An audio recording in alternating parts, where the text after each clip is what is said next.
ಇನ್ನು ಬಿಜೆಪಿಗೆ ಜೆಡಿಎಸ್ನ ರಾಜ್ಯಾಧ್ಯಕ್ಷರು ಟಾಂಗ್ ಕೊಟ್ಟಿದ್ದಾರೆ. ದೇವೇಗೌಡರು ದೇಶದ ಪ್ರಧಾನಿ ಆಗಿದ್ದವರು. ದೇವೇಗೌಡರ ಬಗ್ಗೆ ಪ್ರೀತಮ್ ಹೆಮ್ಮೆ ಪಡಬೇಕಾಗಿತ್ತು ಅಂತ ಹೇಳಿದ್ದಾರೆ.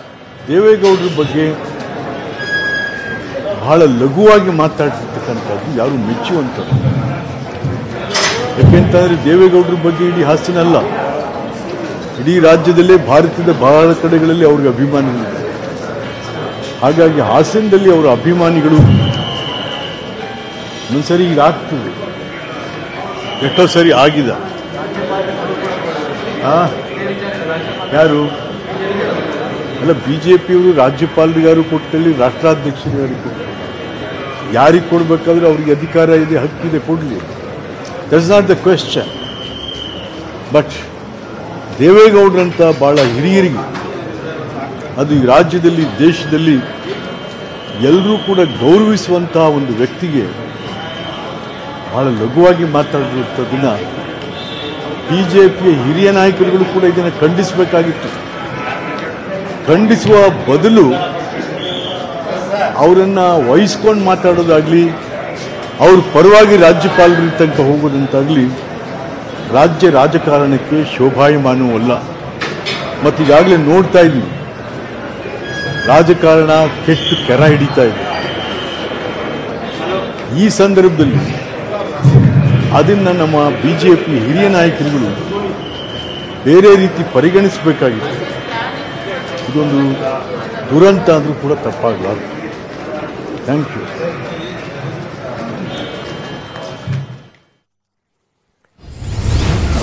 ಇದು ಜೆಡಿಎಸ್ನ ರಾಜ್ಯಾಧ್ಯಕ್ಷ ವಿಶ್ವನಾಥ್ ಅವರು ಈಗ ಬಿಜೆಪಿಯ ವಿರುದ್ಧ ವಾಗ್ದಾಳಿಯನ್ನು ನಡೆಸಿದ್ದಾರೆ. ಬಿಜೆಪಿಯವರ ನಡೆ ಶೋಭೆ ತರುವಂತದ್ದಲ್ಲ. ದೇವೇಗೌಡರ ಬಗ್ಗೆ ದೇಶದಾದ್ಯಂತ, ಕೇವಲ ಹಾಸನ ಮಾತ್ರ ಅಲ್ಲ, ದೇಶದಾದ್ಯಂತ ಒಳ್ಳೆಯ ಗೌರವ ಇದೆ.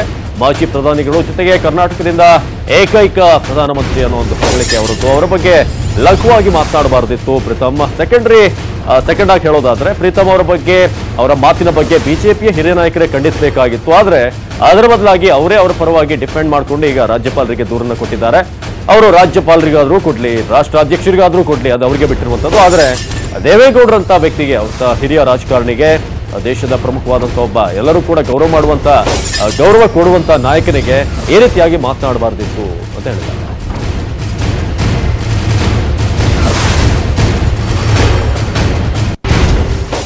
ಇನ್ನು ಹಾಸನದಲ್ಲಿ ಪ್ರೀತಮ್ ಗೌಡ ನಿವಾಸಕ್ಕೆ ಭದ್ರತೆ ಪ್ರತಿಭಟನೆಗೋಸ್ಕರ ಭದ್ರತೆಯಲ್ಲಿ ಹೆಚ್ಚು ಮಾಡಿದ್ದಾರೆ. ಪ್ರತಿಭಟನೆ ಆಗಬಹುದು ಅನ್ನೋ ನಿಟ್ಟಿನಲ್ಲಿ ಪ್ರತಿಭಟನೆ ಹಿನ್ನೆಲೆಯಲ್ಲಿ ಈ ಒಂದು ಭದ್ರತೆಯನ್ನ ಟೈಟ್ ಮಾಡಲಾಗಿರೋದು. ಇನ್ನೂ ಕೂಡ ಬಿಗಿ ಬಂದೋಬಸ್ತನ್ನ ಮಾಡಲಾಗಿದೆ. ನಿನ್ನೆಯಷ್ಟೇ ಸಾಕಷ್ಟು ಹೈಡ್ರಾಮ್ ಆಗಿತ್ತು. ನಿನ್ನೆಯ ಭಾರಿ ಪ್ರತಿಭಟನೆ ನಡೆದಿದ್ದಂತ ಹಿನ್ನೆಲೆ ಇವತ್ತು ಕೂಡ ಹೆಚ್ಚಿನ ಭದ್ರತೆಯನ್ನ ಕಲ್ಪಿಸಲಾಗಿದೆ. ಪ್ರೀತಮ್ ಗೌಡ ಹಾಸನ ಮನೆಯಲ್ಲಿ ಇದೀಗ ಭದ್ರತೆಯನ್ನು ಹೆಚ್ಚಿಸಿರೋದು. ಸ್ಥಳದಲ್ಲೇ ಪೊಲೀಸರು ಈಗ ಬುಕ್ಕಾಂ ಹೂಡಿದ್ದಾರೆ. ಇಂದು ಬಿಜೆಪಿಯಿಂದ ಹಾಸನದಲ್ಲಿ ಪ್ರೊಟೆಸ್ಟ್ ಕೂಡ ಇದೆ. ಹಾಗಾಗಿ ಎಲ್ಲದರ ದೃಷ್ಟಿಯಿಂದ ಈಗ ಪ್ರತಿಭಟನೆ ಇರೋದ್ರಿಂದ ಭದ್ರತೆಯನ್ನ ಹೆಚ್ಚಿಸಲಾಗಿದೆ.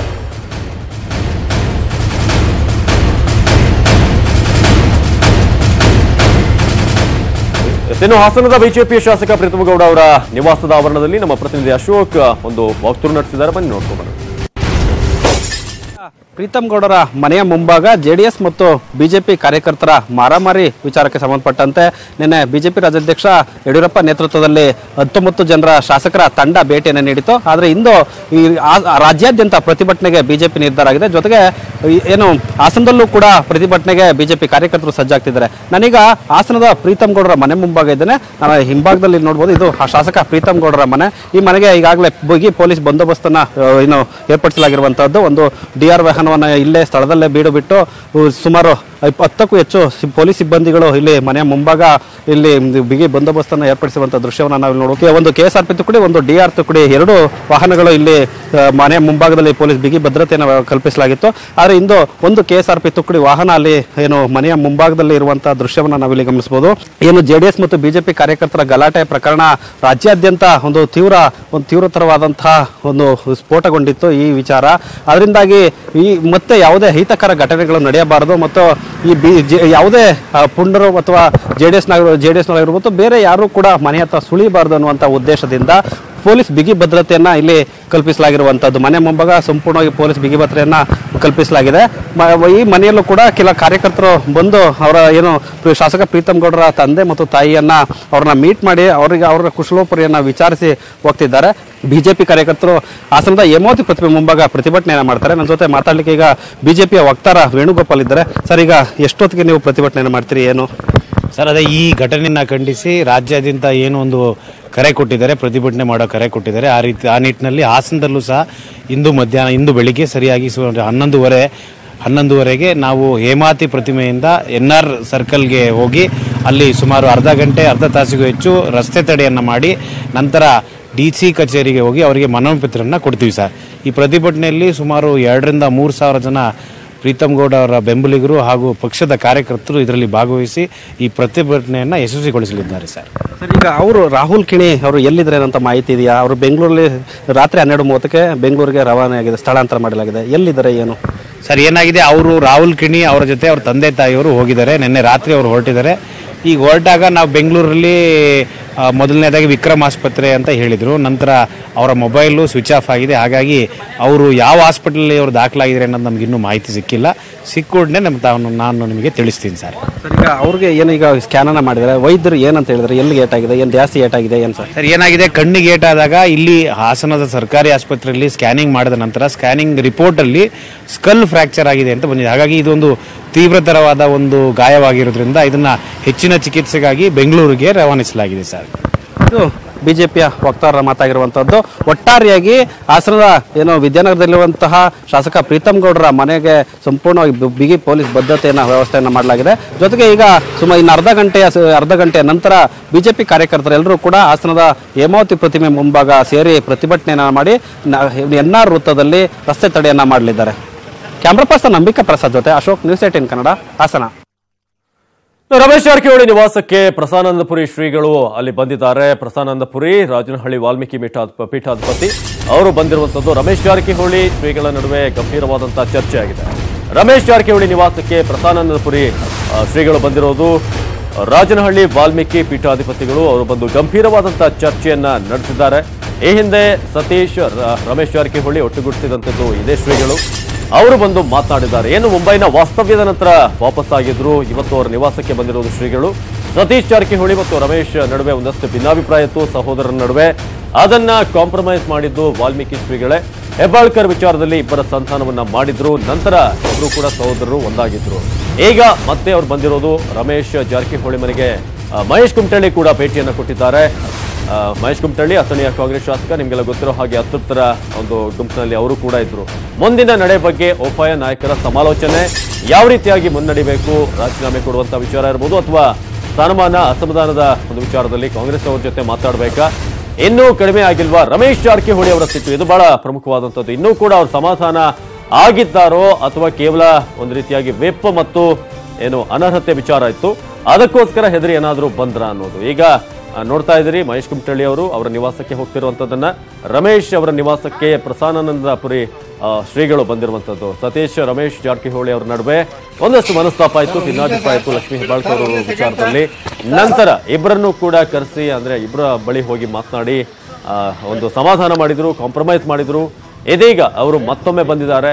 ಮುಂದಿನ ರಾಜಕೀಯ ನಡೆ ಯಾವ ರೀತಿಯಾಗಿ ನಡಿಬೇಕು, ಏನ್ ಮಾಡಿದ್ರೆ ಒಳ್ಳೆಯದು, ಮುಂದಿನ ದಿನಗಳು ಇದು ಯಾವ ರೀತಿಯಾಗಿದ್ದಾವೆ, ಇದೆಲ್ಲವರು ಕೂಡ ಚರ್ಚೆಯನ್ನು ಮಾಡಿದ್ದಾರೆ. ಜೊತೆಗೆ ಅಥಣಿಯ ಶಾಸಕ ಮಹೇಶ್ ಕುಮಟಳ್ಳಿ ಅವರು ಕೂಡ ಗೇಟ್ ಅನ್ನು ಓಪನ್ ಮಾಡಿ ಅಲ್ಲಿ ಹೋಗ್ತಿರುವಂತದ್ದನ್ನ ನೋಡ್ತಾ ಇದ್ರೆ ಬಹಳ ಆಪ್ತರು ರಮೇಶ್ ಜಾರಕಿಹೊಳಿ ಅವರಿಗೆ. ರಮೇಶ್ ಅವರು ಯಾವ ರೀತಿಯಾಗಿ ನಡೀತಾರೋ ಅವರ ಜೊತೆ ನಾವು ಕೂಡ ನಡೀತೀವಿ ಅಂತ ಮಹೇಶ್ ಕುಮಟಳ್ಳಿ ಬಹಳ ಸ್ಪಷ್ಟವಾಗಿ ಹೇಳಿದ್ರು. ಹಾಗಾಗಿ ಇವತ್ತಿನ ಒಂದು ಚರ್ಚೆಯಲ್ಲಿ ಏನೇನಾಯ್ತು, ಮುಂದೆ ಏನ್ ಮಾಡಬೇಕು, ಕಾಂಗ್ರೆಸ್ನಲ್ಲಿ ಉಳಿಬೇಕಾ ಅಥವಾ ಬಿಜೆಪಿ ಒಂದ್ ಕಡೆ ಆಪರೇಷನ್ಗೆ ಫುಲ್ ಸ್ಟಾಪ್ ಹಾಕಾಗಿದೆ. ಹಾಗಾಗಿ ಸದ್ಯಕ್ಕೆ ರಮೇಶ್ ಜಾರಕಿಹೊಳಿ ಮತ್ತು ಸಂಗಡಿಗರನ್ನ ಕರೆಯೋದು ಕಷ್ಟ ಇದೆ. ಈ ಎಲ್ಲ ಚರ್ಚೆಗಳನ್ನ ಮಾಡಿ ಮುಂದೆ ಏನ್ ಮಾಡಬೇಕು, ಸದ್ಯಕ್ಕೆ ತಟಸ್ಥರಾಗಿರ್ಬೇಕಾ, ಸೈಲೆಂಟ್ ಆಗಿ ಕಾಂಗ್ರೆಸ್ನ ಕ್ಯಾಂಪ್ನಲ್ಲೇ ಮುಂದುವರಿಯೋದು ಬೆಟರ್ ಅಂತ ಏನಾದ್ರೂ ಚರ್ಚೆ ಆಗಿದೆಯೋ ಗೊತ್ತಿಲ್ಲ. ಆದ್ರೆ ಸದ್ಯಕ್ಕೆ ರಾಜಕೀಯ ಚರ್ಚೆ ಆಗಿದೆ ಅಂತ ಹೇಳಲಾಗ್ತಿದೆ.